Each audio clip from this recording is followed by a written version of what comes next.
Hey guys, thanks for joining me. I'm out on the bike in the woods and I'm going to try and get a puncture. Reason I'm going to do this is I've got some Prestacycle components that I want to test as best as possible. I've got the CO2 pump, the CO2 inflator head, obviously a CO2 cartridge, and the tubeless tyre plugger kit. So I'll talk through each product a bit more as I use them.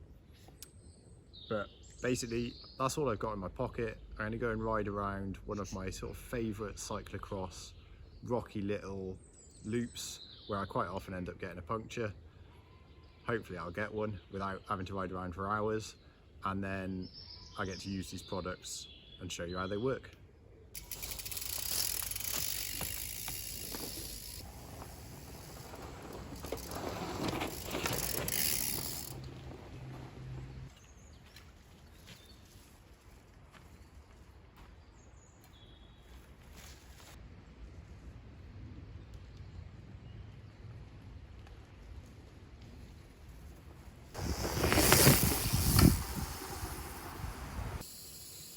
Hey guys, so yeah, it worked.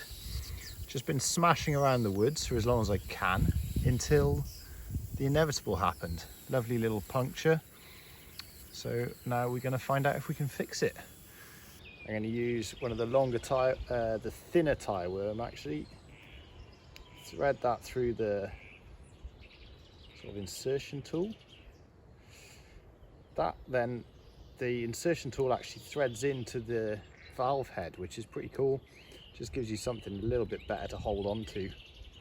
Don't really need to thread that in very far, it's literally just to make life easier for you. Find the hole.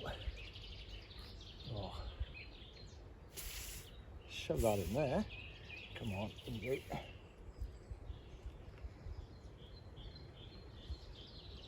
Get it, you want to sort of double it up so it folds in on itself, and then you sort of end up with twice as much inside, and then you pull the tool back out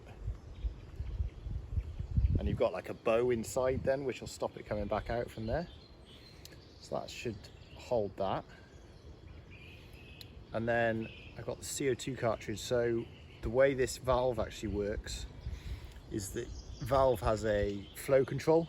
So you thread the CO2 cartridge all the way on, thread it in tight, and that stops the flow going. And then as you back the cartridge off, it opens up the valve to allow it into the tyre. I will try and demonstrate this now. I think the easier way to do this is put the valve head onto the tyre valve first, because then any air is going into the tyre. So seal that on there. Got a nice flat tyre there for proof. Thread the CO2 cartridge onto the valve head. As you thread that on, it will pierce it.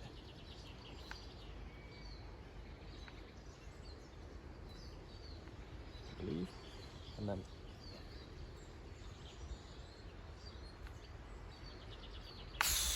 there you go. As you thread it back, it opens it up.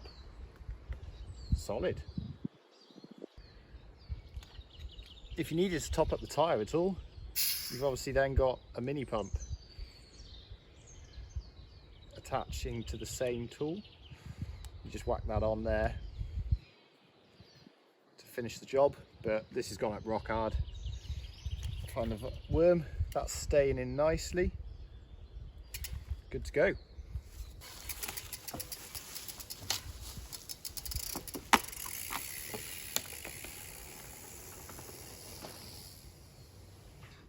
Back in the relative warmth of the house, that all went pretty well.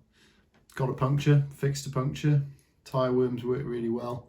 Tyres still holding pressure nicely after a couple of hours after the ride, it's still good. So yeah, really impressed with this little tool. So it does everything you need. The tyre worms work really well. The way they attach into the valve head for the insertion tool works nice, gives you a little more purchase when it's a bit difficult to get it in. And the control over the CO2 cartridge is really nice. It's nice to be able to get that rush of air when you want it, whereas sometimes it just kind of happens. Yeah, overall, really impressed. A couple of little facts and figures for you.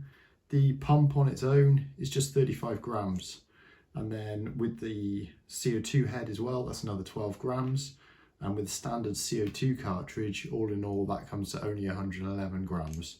So although I was out on the cyclocross bike where you're probably less concerned about weight, if you had that set up in your, your top end road bike where weight is everything, that's really not a lot to be able to get yourself out of a situation.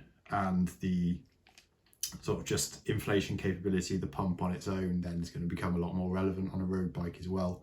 25mm tyre, you're going to get that up to 110 psi without any major issues. Yeah, it's not going to be quick, it never is with a mini pump, but it will do it, which is the important thing, and it doesn't weigh anything whilst you're doing it. So all in all, great little products, really happy with them. And I'll follow these reviews up with some on the tyre levers and the multi-tools as well, which also look pretty nice. So yeah, tune back in, see what else I've got.